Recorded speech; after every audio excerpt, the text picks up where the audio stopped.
Olá, turma. Professor Cássio falando aqui. Nesse vídeo vou querer apresentar uma breve revisão sobre os circuitos RLC, como parte aí da nossa disciplina de circuitos elétricos 3, certo? Então vamos começar pela revisando lá a solução para o circuito RLC paralelo, né? Então se a gente tiver um circuito onde a gente encontre os três elementos em paralelo, um resistor R, um indutor L e um capacitor C, e eu vou atribuir aqui, considerar uma corrente IR. Essa corrente IR, né, a gente quer trabalhar ela como uma corrente instantânea no tempo, então é uma corrente que varia ao longo do tempo. A mesma coisa para o indutor e também uma corrente IC que atravessa o capacitor. Como os três elementos eles estão em paralelo, a gente pode atribuir, eles têm o mesmo potencial, né? Então eu vou simplesmente atribuir aqui um potencial V para todos esses elementos com esta polaridade. E esse potencial V também, né? Essa notação que a gente usa de letra minúscula, sempre lembrando que essa é uma função, uma expressão em função do tempo. Então ela varia ao longo do tempo. O circuito RLC paralelo, então todos os elementos têm o mesmo potencial. Se eu encontrar, nosso objetivo aqui, né, dessa análise de circuitos é encontrar uma expressão para corrente num elemento no tempo, ou se eu simplesmente encontrar a expressão de tensão no tempo, que é igual para todos os elementos, eu consigo expressar a corrente em cada um dos elementos, né, através das suas relações entre corrente e tensão, certo?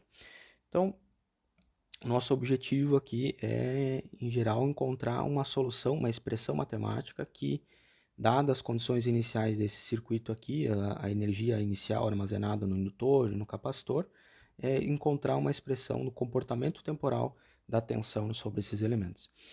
Como é que a gente faz a análise? Lá do princípio da dedução, das soluções, quando a gente tem um circuito paralelo, né, a gente começa aplicando a lei de Kirchhoff das correntes a um dos nós.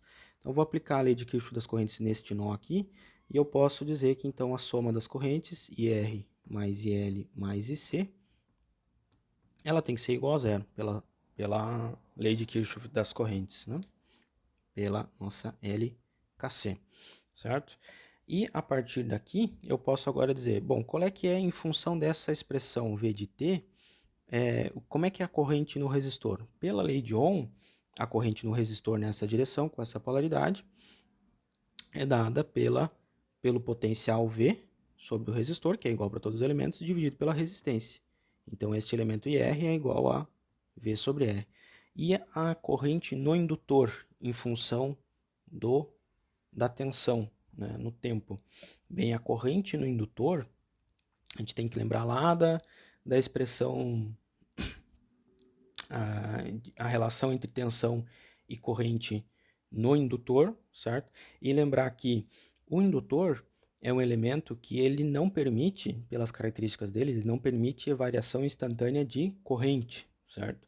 Então, e a tensão nos terminais de um indutor é dado pela taxa de variação da corrente. Então, eu tenho que a tensão sobre um indutor é igual à indutância, aquele parâmetro L, a indutância, vezes a derivada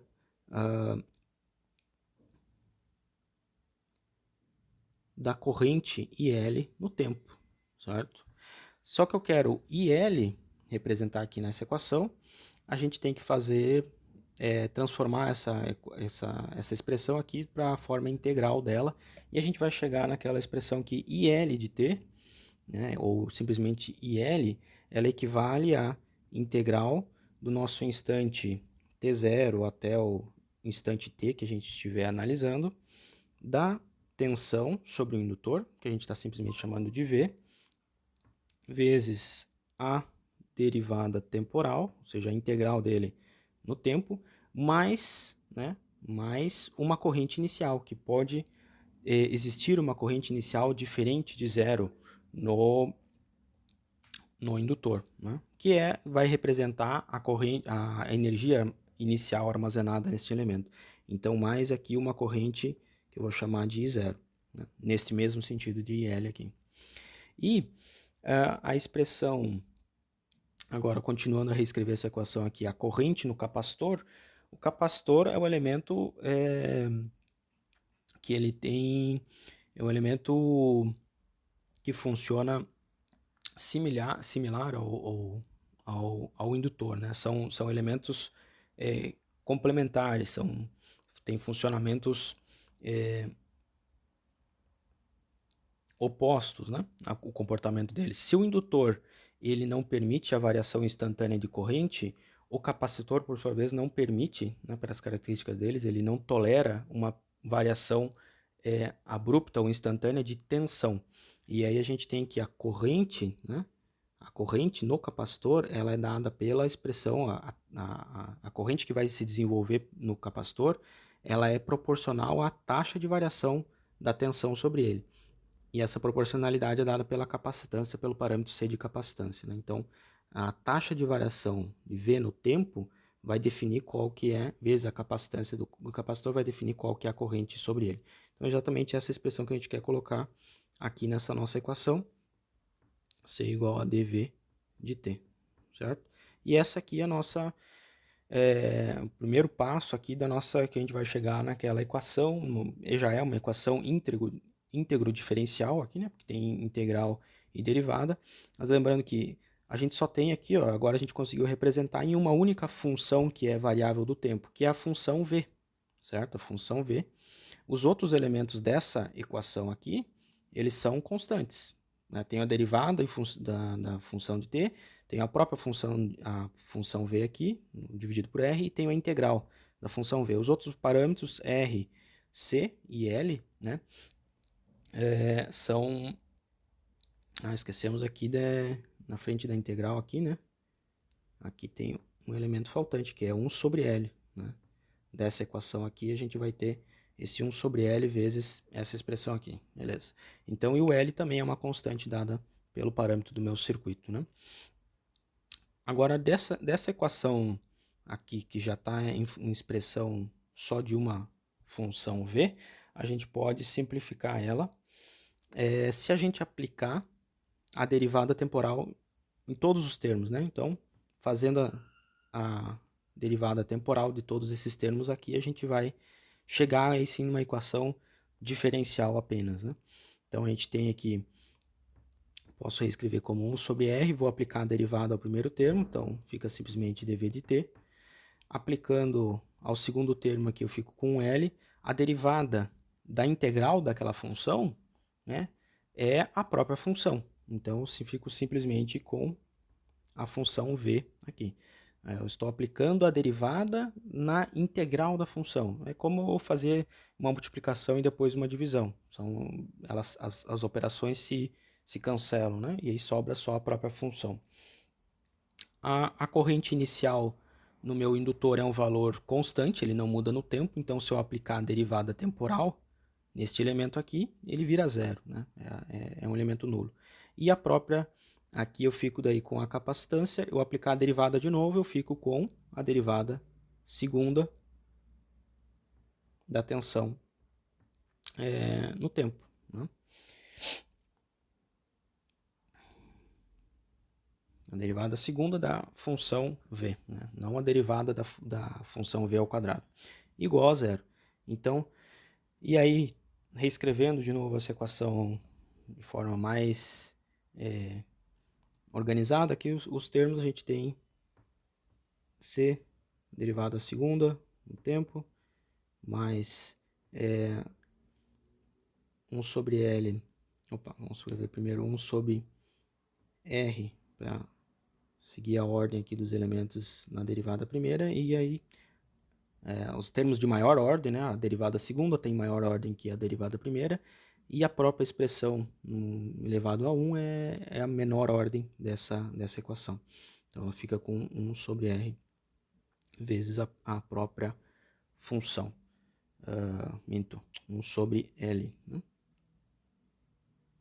Ok. Então, essa aqui é a equação diferencial, EDO, de segunda ordem, que rege, né, o comportamento desse circuito RLC paralelo aqui, certo?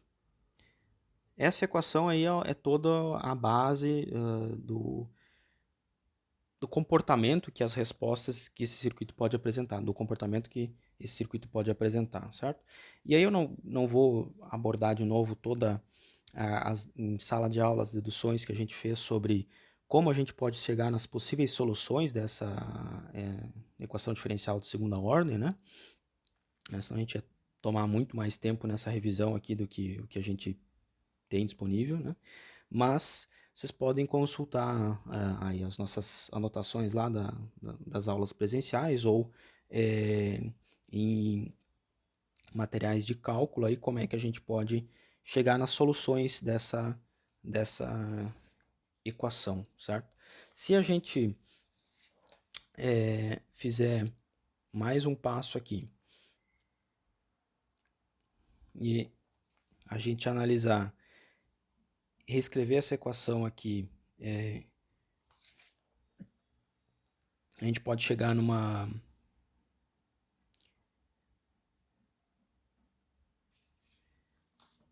assumir, né, que ela tem o primeiro passo é aquela assumir que como a gente viu lá em circuitos RC e RL, os circuitos RC e RL têm comportamento exponencial, né, no tempo. Então, se a gente assumir que a solução para essa expressão é que ela também tem um comportamento exponencial, então V de t ela é algo similar, né? Ela pode ser algo similar a uma expressão que tem um coeficiente A, uma amplitude A, e aí uma exponencial em função do tempo, sendo S também uma constante, um valor. A e S são coeficientes aí constantes e a gente tem um comportamento exponencial dessa solução, né? É uma solução possível. E a gente vai chegar aí, então, se a gente substitui essa tentativa de solução aqui nessa EDO de segunda ordem, né, aqui em cima, fazer a derivada primeira e a derivada segunda dela e substituir aqui, a gente pode arranjar essa equação em termos dessa forma, né? Vamos dizer, AS de t, isso aqui, S ao quadrado mais 1 sobre RC, vezes o S mais 1 sobre LC, né? Igual a zero. Então, supondo essa possível solução, substituindo ela aqui onde tem V, fazendo a derivada primeira e segunda dela, substituindo lá, a gente pode chegar em uma expressão dessa forma aqui, né?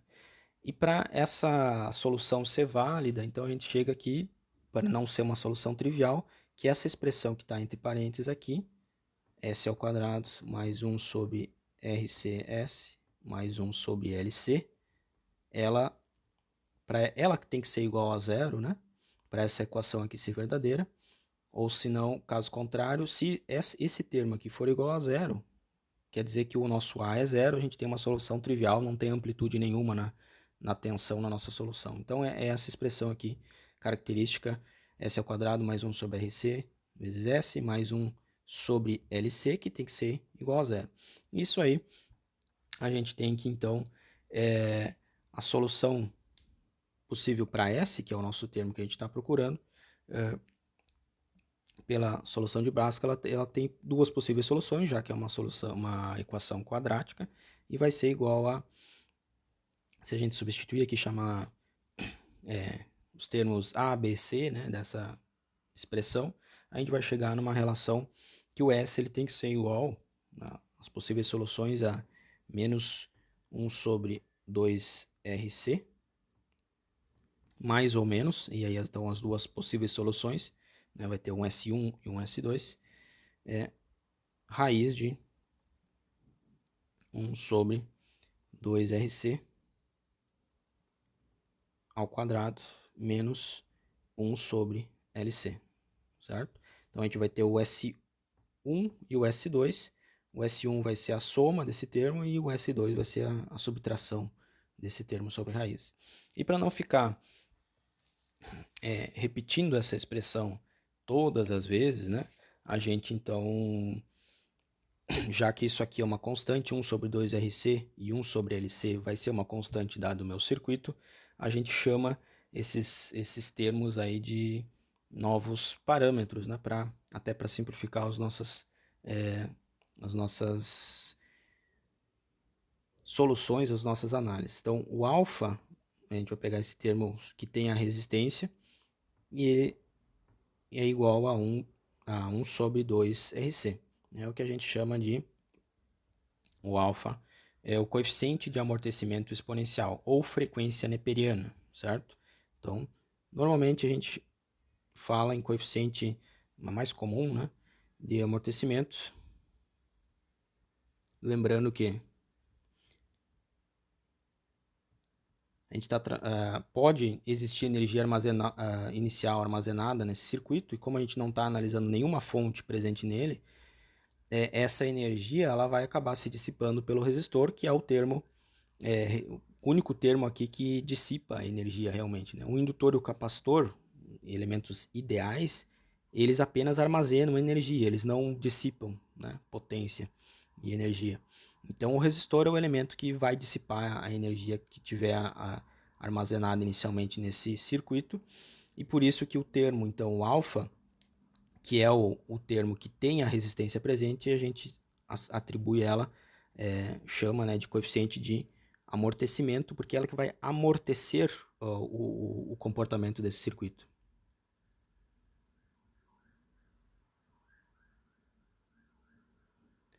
Certo? Coeficiente de amortecimento exponencial, né? Por quê? Porque a gente vai encontrar uma solução de forma exponencial, então existe um amortecimento com comportamento exponencial. E o 1 sobre LC a gente chama, né, de nosso ômega zero do circuito. E como aqui a gente tem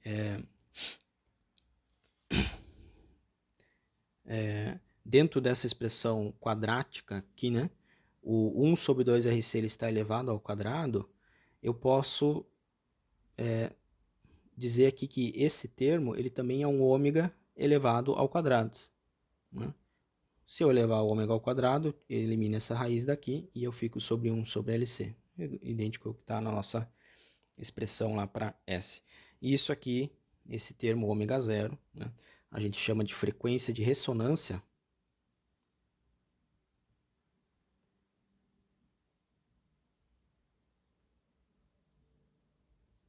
do nosso circuito. E a gente vai voltar a falar nesse termo aqui, por que isso aqui é uma frequência de ressonância, quando a gente abordar aí o comportamento e resposta em frequência dos circuitos, né? Então, lembrem que a gente vai voltar a falar de novo, né, sobre essa característica aqui, 1 sobre raiz de LC, nossa frequência de ressonância, ela vai aparecer também mais para frente. A gente vai falar mais sobre a ressonância desse circuito, certo? Então, a nossa solução não, o nosso termo S, né, que são as frequências da nossa solução,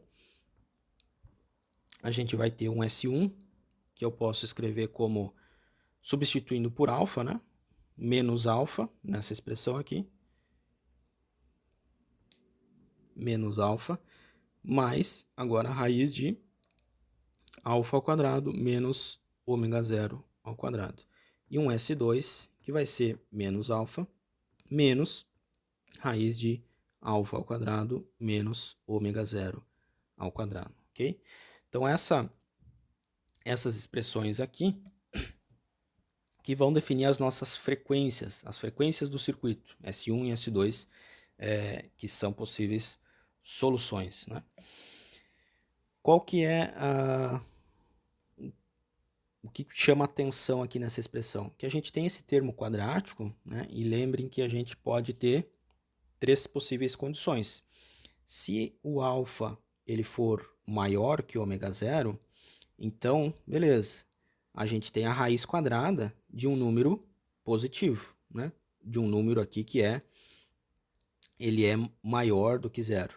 Então, isso aqui vai dar um S1 e S2, que são números reais, certo? Esse S1 e S2 são números reais porque a gente tem o alfa é um número real, depende simplesmente da resistência, capacitância do circuito.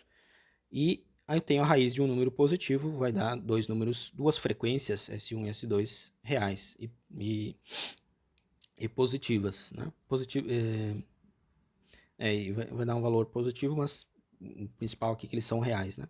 A gente pode ter uma combinação de elementos RC e L que alfa seja exatamente igual a ômega zero. E nesse caso a gente vai ter aqui uma raiz nula, né? Simplesmente alfa ao quadrado menos ômega zero ao quadrado, se os dois são iguais, é a raiz de zero.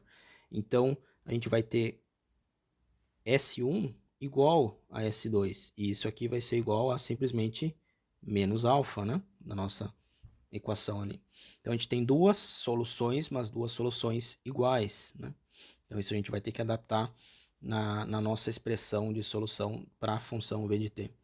E existe o caso que eu posso ter alfa menor que ômega zero, e aí esse aqui é o que gera o caso mais particular aí, que eu vou ter a raiz de um número negativo. Então, se eu tenho a raiz de um número negativo, eu posso escrever isso aqui como a raiz de menos 1 vezes a raiz da parte positiva, e essa raiz de menos 1 aqui, a gente vai ter lá o nosso j, né? Para não confundir com... Às vezes a gente usa um número complexo, né? Raiz de i é um número complexo. Em vez da gente utilizar o i, que a matemática ou o cálculo usa muitas vezes o i, né? Para a gente não confundir com o i de corrente, que a gente usa muito em análise de circuitos, em análise de circuitos e em engenharia em geral, a gente costuma utilizar o j para identificar um número complexo, né? Então a gente vai ter uma solução S1 e S2 são dois valores diferentes, porém agora eles são pertencentes aos complexos, né? São respostas complexas. Então a gente vai ter o S1 lá como um número, uma parte, um A mais uma parte, simplesmente escrever aqui, uma parte real mais uma parte imaginária, certo? Ou um ARE, um coeficiente mais um J imaginário, certo? Então essas três possíveis soluções aqui que a gente pode acabar encontrando, né? E aí a gente, daquela nossa equação diferencial, né? Aqui a gente vai a solução para essa equação diferencial, se para o primeiro caso eu tiver alfa maior do que ômega zero, a solução daquela equação lá vai ter um formato v de t, a gente vai acabar achando não uma exponencial, mas duas exponenciais, porque a gente acaba encontrando duas frequências, né, S1 e S2. Então a gente vai achar uma solução que é do formato, eu tenho uma exponencial, A1, S1, mas eu tenho a soma, a combinação de duas exponenciais agora, porque eu acho duas frequências, né, de solução para esse circuito. Então esse aqui é o formato da solução, né? Forma da solução, se a gente cair nesse caso aqui, que é o caso que a gente chama de o circuito RLC paralelo, né? Quando essa frequência de amortecimento, esse coeficiente de amortecimento, ele é maior do que a frequência de ressonância do meu circuito, a gente cai no caso sobre amortecido, certo? E a gente tem então esse tipo de solução. Duas frequências distintas, S1 e S2, do meu circuito, são positivas, né? E são reais. Se a gente chegar ao caso em que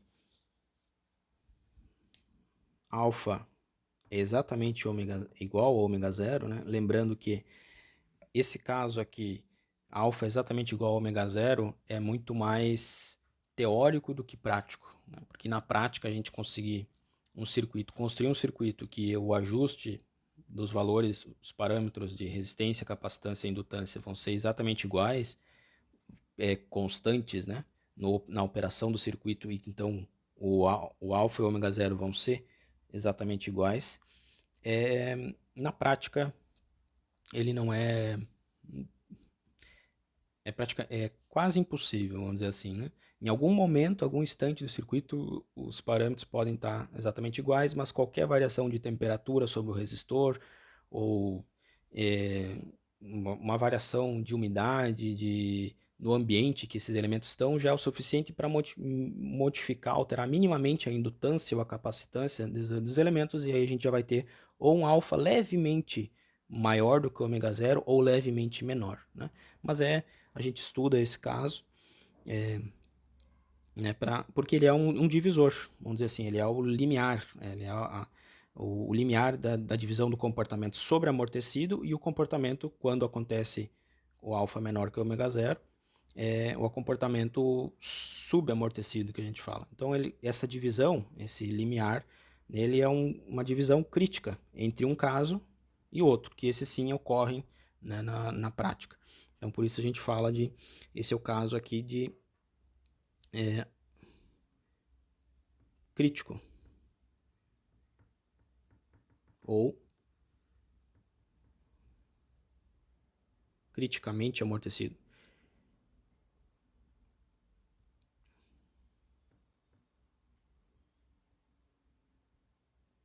certo?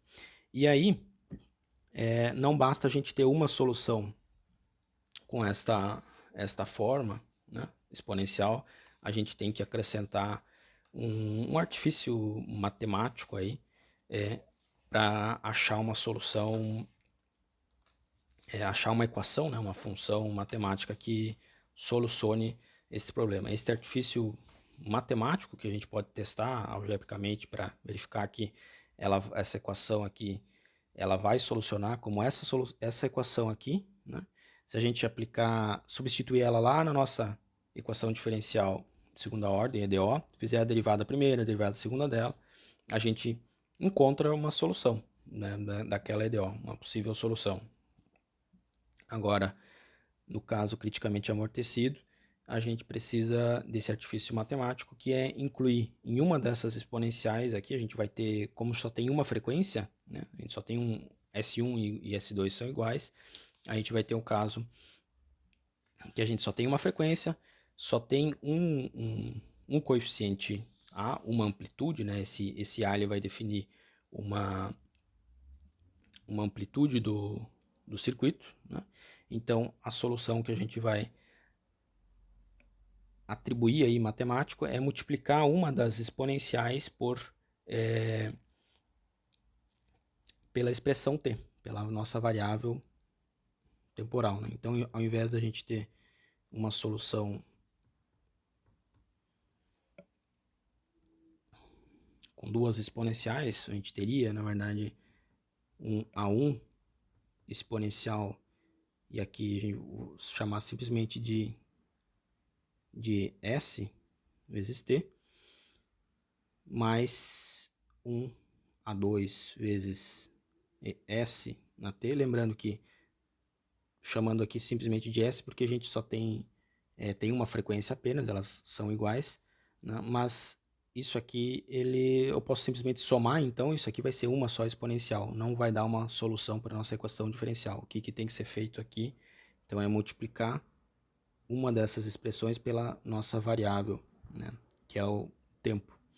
Então aí sim eu posso ter uma solução matemática, expressão matemática que vai ser uma solução para aquela EDO quando a gente cair nesse caso criticamente amortecido, que o alfa é igual a ômega zero, portanto a gente só tem uma frequência S. Então a gente vai ter uma expressão A1 vezes exponencial, e aí lembrando que o caso criticamente amortecido, né, eu tenho que a minha raiz é a raiz de zero, né? Então o meu S1 é apenas o termo menos alfa. Então a gente tem que as duas frequências, as duas soluções para essa equação aqui, S1 igual a S2 é igual a menos alfa. Portanto, eu tenho aqui simplesmente a exponencial de menos alfa na t, vezes t mais o A2, que é o E na ST. Opa, o E na ST, o S a gente já substituiu por menos alfa, né, que depende do meu circuito. E eu tenho duas exponenciais iguais, a gente pode expressar elas aqui na